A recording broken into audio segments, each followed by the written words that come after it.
Today, our verse is Psalm 46, verse 7. The Lord of hosts is with us. The God of Jacob is our fortress. Psalm 46 is a psalm of trust and confidence in God. This trust and confidence is expressed in the very first verse. God is our refuge and strength, a very present help in trouble. Some scholars see this psalm as a reference to the deliverance of Jerusalem from the Assyrians during the reign of King Hezekiah, if you read 2 Kings chapter 18 and 19 or Isaiah chapter 36 and 37. This psalm can be divided into three parts. The first part focusing on God's protection, second part on God's presence among his people, protecting them, and the last part on God's sovereign power, calling for calm and stillness. Be still and know that I am God.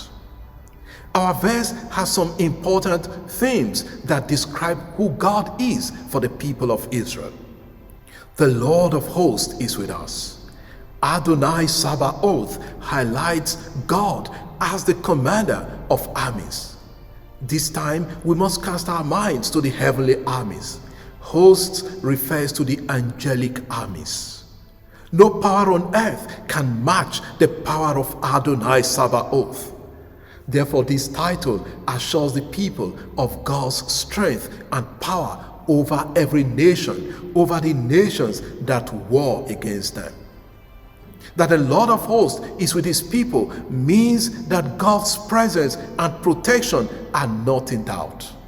The Hebrew word Immanuel is with us, reminds us of the famous Emmanuel, God is with us, in Isaiah chapter 7. The God of Jacob is our fortress. The God of Jacob takes our minds back to the fatherhood of God over Israel. He says to Moses, I am the God of your fathers, the God of Abraham, Isaac, and Jacob. This title also reminds us of the covenant with these patriarchs, and in this context, Jacob.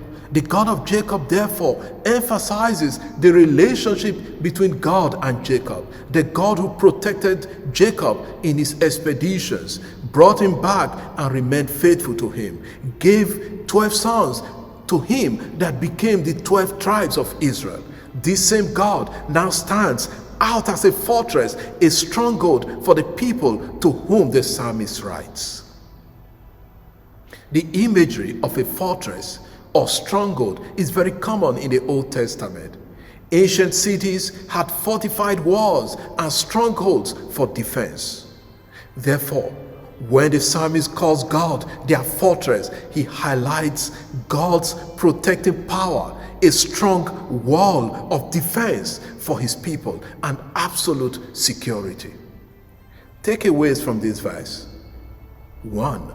God has power over everything and every power on earth. We must not be afraid of earthly powers and authorities. We can trust and rely on Adonai Sabaoth.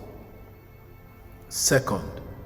As God was present to his people as a wall of fortress and security, so we can rely on God as our powerful wall of protection and defense against forces of evil in the world.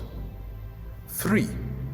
Because the Lord of hosts is with us and God is our fortress, the psalmist invites us to be close to God, trust and rely on him.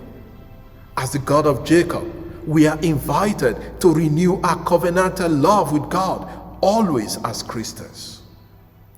When trials and difficulties come our way, where do we seek protection, solace, and defense?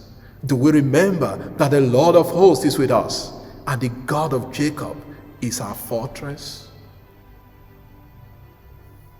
Lord, give us the grace to always remember that you are there no matter the difficulties and storms of life, and to trust and rely on your power. Amen. God bless you. I wish you a lovely day and a happy new month.